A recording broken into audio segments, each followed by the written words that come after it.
虽然武汉肺炎的案例国内已经到32例，也毋过呢，已经有这个5个患者出院。为这个5个个案分析讲，会使得到一寡答案，就是讲这个武汉肺炎感染的人，为出现症头到恢复健康，平均需要20天到30天，年岁差不多拢是50岁左右。专家就解说讲，一旦来得到武汉肺炎，你若想要恢复健康，患者本身的免疫力是上要紧的。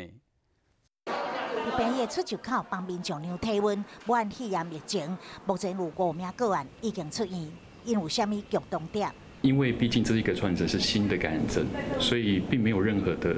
特效的抗病毒药物或疫苗，所以想必这些康复者应该是经过他自身的免疫系统活化成熟，再来对抗这些病毒性。所以这边康复者的共同特性应该都是他们应该是有效的清除病毒。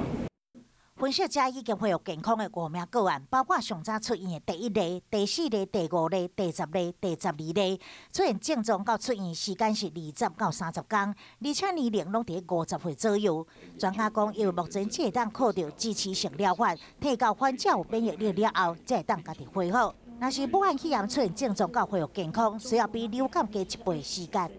人体对这样一个完全没有碰过的一个病毒，事实上是受挨打的状态，所以免疫力要慢慢一定的时间才开始真正的发挥它的作用。台湾第1例出现的患者，伊的肺部出现纤维化，但是专家讲，是不是每一个治好的个案，拢会造成肺部纤维化，需要搁较侪临床的证据，才会当验证。